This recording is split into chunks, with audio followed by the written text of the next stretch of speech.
आप सभी को सकट चौथ की हार्दिक शुभकामनाएं। Hello friends, welcome to my channel. इस वीडियो में आज हम सुनेंगे सकट चौथ तिल चौथ व्रत की कथा। कथा आरंभ करने से पहले आप हाथ में सफ़ेद तिल या फिर अक्षत ले लें और एक पुष्प ले लें। पहले हम भगवान गणेश की कथा सुनेंगे, उसके बाद हम सकट चौथ माता की व्रत कथा को सुनेंगे। कथा इस प्रकार से है। एक बुढ़िया थी, वह बहुत ही गरीब और दृष्टिहीन थी। उसके एक बेटा और बहू थे। वह बुढ़िया सदैव गणेश जी की पूजा किया करती थी। एक दिन गणेश जी प्रकट होकर उस बुढ़िया से बोले, बुढ़िया माँ, तू जो चाहे मांग ले।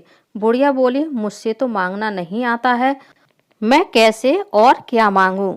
तब भगवान गणेश जी बोले, अपने बहू बेटे से पूछकर मांग ले।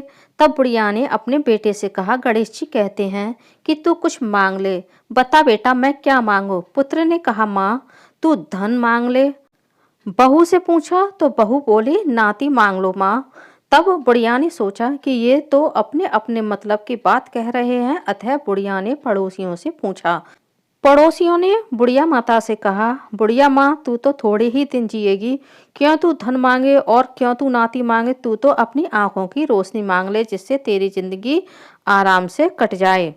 भगवान गणेश जी फिर आए और बोले, बुढ़िया मांग, तुझे क्या मांगना है। इस पर बुढ़िया माँ बोली, यदि आप मुझ पर प्रसन्न हैं तो मुझे 9 करोड़ की माया दें, निरोगी काया दें, अमर सुहाग दें, आंखों की रोशनी दें, नाती दें, पोता दें और सब परिवार को सुख दें और अंत में मोक्ष दें। यह सुनकर तब गणेश जी बोले कि हे बुढ़िया माँ, तुमने तो हमें ठग लिया, फिर भी जो तूने मांगा है वह वचन के अनुसार मैं तुझे वह सब कुछ दूंगा। और यह कहकर गणेश जी अंतर ध्यान हो गए। उधर बुढ़िया माँ ने जो कुछ मांगा वह सब कुछ उसे मिल गया। हे गणेश जी महाराज, जैसे आपने बुढ़िया पर कृपा की, उसे सब कुछ दिया, वैसे ही सबको सब कुछ देना। बोलिए गणेश भगवान की जय। अब हम सुनेंगे सकट चौथ माता की कहानी। एक शहर में एक देवरानी जेठानी रहती थी। जेठानी अमीर थी, देवरानी बहुत गरीब थी। देवरानी गणेश जी की भक्त थी। देवरानी का पति जंगल से लकड़ियां काटकर बेचता था और अक्सर बीमार रहता था। देवरानी जेठानी के घर का सारा काम करती, बदले में जेठानी बचा कुचा खाना, पुराने कपड़े और ज़रूरत की चीज़ें उसे दे दिया करती थी। इसी से देवरानी का परिवार चल रहा था। माघ के महीने में देवरानी ने तिल चौथ का व्रत किया। वह 5 आने का गुड़ और तिल लेकर आई और उसने तिलकुट्टा बनाया। पूजा करके तिल चौथ की कथा कहानी सुनी और तिलकुट्टा उसने छींके में रख दिया। देवरानी ने सोचा कि जब चांद निकलेगा तो सबसे पहले मैं चांद की पूजा करूंगी, चांद भगवान को तिलकुट्टा चढ़ाऊंगी, उसके बाद तिलकुट्टा खाकर ही मैं अपना व्रत खोलूंगी और उसके बाद मैं भोजन करूंगी। कथा सुनकर जेठानी के यहाँ देवरानी काम करने चली गई। खाना बनाकर देवरानी ने जेठानी के बच्चों से खाना खाने के लिए कहा।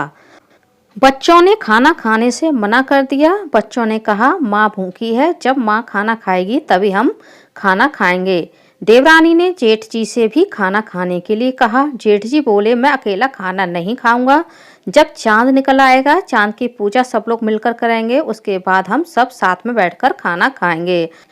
जब देवरानी जाने लगी तो उसने अपने पति और बच्चों के लिए खाने के लिए जेठानी से कुछ भोजन मांगा। जेठानी बोली, अभी तक किसी ने खाना नहीं खाया है, मैं तुम्हें कैसे दे दूं? तुम सुबह जल्दी आ जाना और खाना ले जाना। देवरानी के घर पर पति बच्चे सब आस लगाए बैठे थे कि आज त्योहार है, माँ खाने के लिए अच्छे अच्छे पकवान लेकर आएगी। परंतु जब बच्चों को पता चला कि आज तो रोटी भी नहीं मिलेगी तो बच्चे भूख की वजह से व्याकुल होकर रोने लगे। अब उसके पति को गुस्सा आया, कहने लगा, सारा दिन तो काम करती है, 2 रोटी भी नहीं ला सकती, तो ऐसे काम करने का क्या फायदा। पति ने गुस्से में आकर पत्नी को कपड़े के धोबने से मारा। धोबना हाथ से छूट गया तो पाटे से मारा। वह बेचारी गणेश जी को याद करती हुई रोते रोते पानी पीकर सो गई। उस दिन गणेश जी देवरानी के सपने में आए और कहने लगे, धोबने मारे, पाटे मारे, सो रही है या जाग रही है। वह बोली, कुछ सो रही हूँ और कुछ जाग रही हूँ। गणेश जी बोले, भूख लगी है, कुछ खाने को दे। देवरानी बोली, क्या दूं? मेरे घर में तो अन्न का एक दाना भी नहीं है। जेठानी बचा कुचा खाना देती थी, आज वह भी नहीं मिला। पूजा का बचा हुआ तिलकुट्टा छींके में रखा है, वही खा लो। तिलकुट्टा खाने के बाद गणेश जी बोले, धोबने मारे, पाटे मारे, निमटाई लगी है, कहाँ निमटे? वह बोली, पूरा घर पड़ा है, जहाँ इच्छा हो वहां निमट लो। फिर गणेश जी बच्चे की तरह बोले, अब कहाँ पहुंचूं? नींद में मग्न वह देवरानी बहुत गुस्से में आ गई और उसने कहा, कब से तंग किए जा रहे हैं? सो वह बोली, मेरे सर पर पहुंचो और कहाँ पहुंचोगे? सुबह जब देवरानी उठी तो वह यह सब देखकर हैरान रह गई कि उसका पूरा घर हीरे मोती से भरा पड़ा था। सिर पर जहां विनायक जी ने पहुंचनी की थी वहां हीरे के टीके व मोती लगे हुए थे। उस दिन देवरानी जेठानी के यहाँ काम करने नहीं गई। बहुत देर हो गई, जेठानी राह देखती रही। जब वह देवरानी नहीं आई तो जेठानी ने अपने बच्चों को देवरानी को बुलाने के लिए भेजा। जेठानी ने सोचा, शायद मैंने कल खाना नहीं दिया इसलिए देवरानी बुरा मान गई है। जेठानी ने अपने बच्चों को देवरानी को बुलाने के लिए भेजा।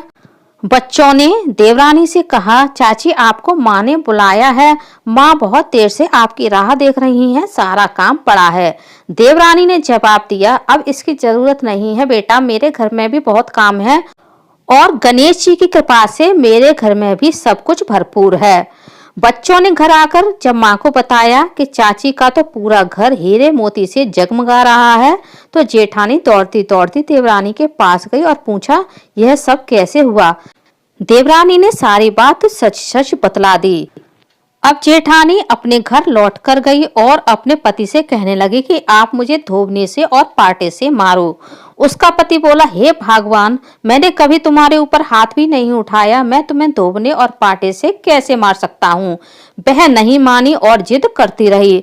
मजबूरन उसके पति को उसे धोबने और पाटे से मारना पड़ा। उसने ढेर सारा घी डालकर चूरमा बनाया और छींके में रखकर वह रात को सो गई। रात को चौथ विनायक जी सपने में आए और कहने लगे, मुझे भूख लगी है, क्या खाऊं? जेठानी बोली, हे गणेश जी महाराज, मेरी देवरानी के यहाँ तो आपको सूखा हुआ तिलकुट्टा खाने को मिला। मैंने तो झरते घी में चूरमा बनाकर आपके लिए छींके में रखा है। फल, मेवे और मिठाइयां भी रखी हैं, जो चाहे खा लीजिए।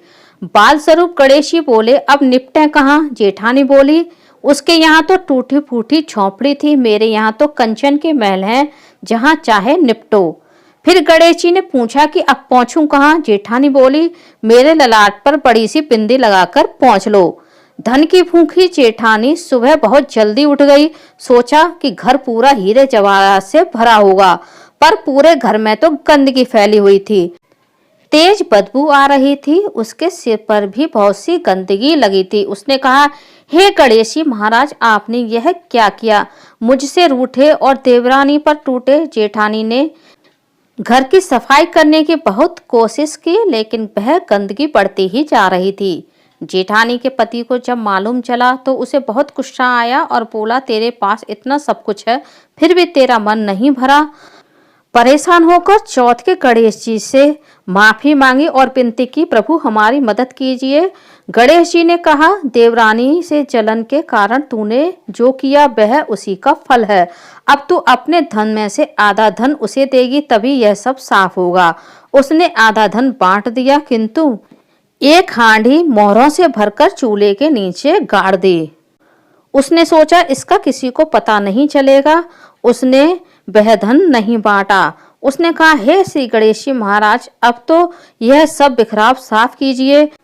गणेश जी महाराज बोले, पहले वो हांडी निकाल जो चूल्हे के नीचे तूने मोहरों से भरकर गाड़ दी है। साथ ही ताक में रखी हुई 2 सुई के भी 2 हिस्से कर। इस प्रकार गजानन ने बाल स्वरूप में आकर सुई जैसी छोटी चीज का भी बंटवारा किया और अपनी माया समेटी। हे गणेश जी महाराज, जैसे आपने देवरानी पर कृपा की वैसी सब पर करना। कहानी कहने वाले और कहानी सुनने वाले व हुंकारे भरने वाले सब पर अपनी कृपा बनाए रखना। किंतु आपने जैसी जेठानी को सजा दी वैसी सजा किसी को मत देना। बोलिए गणेश जी महाराज की जय, चौथ माता की जय, विनायक जी की जय। फ्रेंड्स, यदि आप मेरे चैनल पर पहली बार आए हैं तो प्लीज़ चैनल को सब्सक्राइब कर लीजिए, वीडियो को ज़्यादा से ज़्यादा लाइक कीजिए, शेयर कीजिए, साथ ही बेल आइकन को प्रेस कर दीजिए ताकि हमारी आने वाली सारी लेटेस्ट वीडियो की नोटिफिकेशन आप लोगों को टाइम से मिल सके। ओम गं गणपतये नमः। गणेश भगवान की जय।